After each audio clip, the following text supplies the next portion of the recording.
जय हिंद दोस्तों। तो आइए आज की इस वीडियो के माध्यम से लोग बात करने वाले हैं। जैसे कि आप देख पा रहे होंगे मेरा आज का टॉपिक व्हाट इज ईवीएम। ठीक है भाई, क्या है कि आपको बता दें, कल कल यानी कि 11 नवंबर को द्वितीय चरण की मतदान होने को है, जो कुल 122 सीटों को होगी। क्या कि जो प्रथम चरण का मतदान 6 नवंबर को हुआ था 121 गो सीट पे, वो टोटल 18 गो जिले में हुआ था।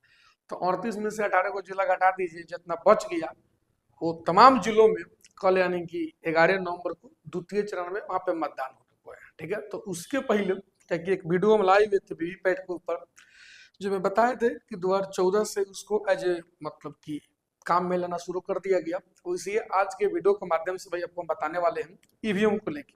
ठीक है, जो सबसे पहले आप ये जान लीजिए कि 2004 से ही 2004 से देख लीजिए, आज से मोटा मोटी 20-21 साल पहले से ईवीएम यूज में आ रहा है। ठीक है, 2004 में मतलब भाई कोनो बीजेपी शुरू नहीं किया था। 2004 में उस समय का यूपीए गवर्नमेंट हुआ कर रहा था, यानी जगह मेजर पार्टी वही कांग्रेस। ठीक है, और नौ में भी फिर 9 में जो इलेक्शन हुआ ये भी ईवीएम से ही हुआ। और 9 में भी सरकार बन के आई, 9 में भी सरकार बन के आई आपका यूपीए गवर्नमेंट का भी। ठीक है, फिर 14 में इलेक्शन जो हुआ वो ईवीएम से ही हुआ, लेकिन 14 में यूपीए का सरकार मतलब कि वो केंद्र में अपना बहुमत साबित करने से चूकी। ठीक है, क्या कि एक तरफा निकली, single as a largest party निकल के आई थी 2014 में पहली बार बीजेपी 300 पर। ठीक है, और बाद 19 में भी बीजेपी रही। ठीक है, 19 के बाद हाँ मतलब कि 14 में, 14 के बाद 5 साल बाद 19 में भी बीजेपी रही। ठीक है, फिर 5 साल बाद 24 में, ठीक है, जो लोकसभा के इलेक्शन हुआ, जो 29 तक पीरियड रहेगा, इसमें भी बीजेपी निकल के आई। ठीक है, यानी कि लगातार एक बार दो बार नहीं 3 बार मतलब कि बोले तो हैट्रिक जीत के साथ आगे बढ़ रही है। ठीक है, तो इधर राहुल गांधी यानी कि ओपोजिशन पार्टी की ओर से बार बार ऐसा एलिगेशन भी लगाया जाता है सत्तारूढ़ दल के ऊपर कि ईवीएम के साथ छेड़खानी किया गया है, तो एक किया गया है तो वो किया गया है। तो भाई आइए, आज का ये वीडियो काफी शॉर्ट होने वाला है। आज के वीडियो के माध्यम से आपको हम यही बताएंगे कि वास्तव में ईवीएम है क्या। चलिए भाई, जैसे कि आप देख पा रहे होंगे कि EVM consist of valid unit, control unit and voter very, मतलब जो वेरिएबल पेपर ऑडिट ट्रेल जो है ना लिखा हुआ है, voter variable paper audit trail, इसी को भी मतलब voter variable paper audit trail, तो इसको VVPAT मतलब VVPAT बोलते हैं। ठीक है भाई, है कि नहीं है। तो आपको बता दें कि ये जो है ईवीएम वास्तव में एगो मशीन है। ठीक है, जिसमें कंट्रोल यूनिट, ठीक है कि नहीं है, बैलेट यूनिट जब पे हम लोग टिपते हैं कि केकरा को वोट दे रहा है केकरा को नहीं दे रहा है, VVPAT। ठीक है, मतलब जिसको एज ए फुल फॉर्म जिसका होता है voter variable paper audit trail. ये 3 गो चीज ओवरऑल एज ए कॉम्बाइंड रहता है भाई। तो चलिए हम आगे बढ़ते हैं। अब आप देख पा रहे होंगे भाई, ये आपका है जो देख रहे हैं भाई कंट्रोल है। ठीक है, ये बैलेट यूनिट है, यही आपका है VVPAT। ठीक है, ओवरऑल इसी को देखिए यहाँ पे बैलेट यूनिट ई है, आई VVPAT ई है, आई कंट्रोल यूनिट ई है। ये तीनों को मिला दीजिएगा तब का बनेगा ईवीएम। क्या बनेगा भाई? EVM, electronic voting machine. ठीक है, ईवीएम को हिंदी में क्या बोलते हैं, हिंदी में बोला भाई, इसका फुल फॉर्म क्या होता है, तो इलेक्ट्रॉनिक वोटिंग मशीन। जो ईवीएम जो है ओवरऑल तीनों चीज का सामूहिक नाम है, जिसमें कौन कौन आता है, बैलेट यूनिट, VVPAT और कंट्रोल यूनिट। तो आइए भाई हम लोग आगे बढ़ते हैं, आपको बता देते हैं कि कैसे काम करती है ईवीएम। तो ईवीएम में 2 यूनिट होती है, पहली कंट्रोल यूनिट और दूसरी बैलेट यूनिट। दोनों को 5 मीटर केबल से जोड़ा जाता है। कंट्रोल यूनिट पोलिंग ऑफिसर के पास होती है। ठीक है भाई, अब बैलेट यूनिट जो है मतलब कंपार्टमेंट में रखी होती है। ठीक, पोलिंग अफसर के बैलेट बटन बटन दबाने के बाद वोटर अपना वोट डालता है। सबसे पहले पोलिंग अफसर अपना वोट डाल के चेक कर लेता है, और बाद में वोटर अपना वोट डालता है। इसके लिए कैंडिडेट के सिंबल के सामने नीला बटन दबाना होता है। ठीक है, मतलब हमें आप जहाँ भी कैंडिडेट को वोट देना चाह रहे हैं, तो अगर सामने जो नीला बटन है उसको आप दबा दीजिए। अब जैसे नीला बटन दबाइएगा, ठीक है, तो हमें रेड जल जाएगा। ठीक, अब VVPAT जो मशीन में आप देख सकते हैं कि वो आदमी को वोट चल गया है, कि वो आदमी का छाप, क्रम संख्या और नाम आपको तीनों उसमें दिखाया जाएगा 7 सेकंड तक। ठीक, आगे ये ईवीएम की वोट मतलब कैपेसिटी 3840 को शुरू में हुआ कर रहा था। एगो ईवीएम 3840 को वोट आप मैक्सिमम डाल डाल सकते थे, लेकिन बाद में जो मतलब देखिए, जबकि एक पोलिंग स्टेशन पर वोटर्स की संख्या 1500 के आसपास होता है, तो 3840 को था, लेकिन बाद में अपडेट करके ताकि 1500 ही होता है एगो।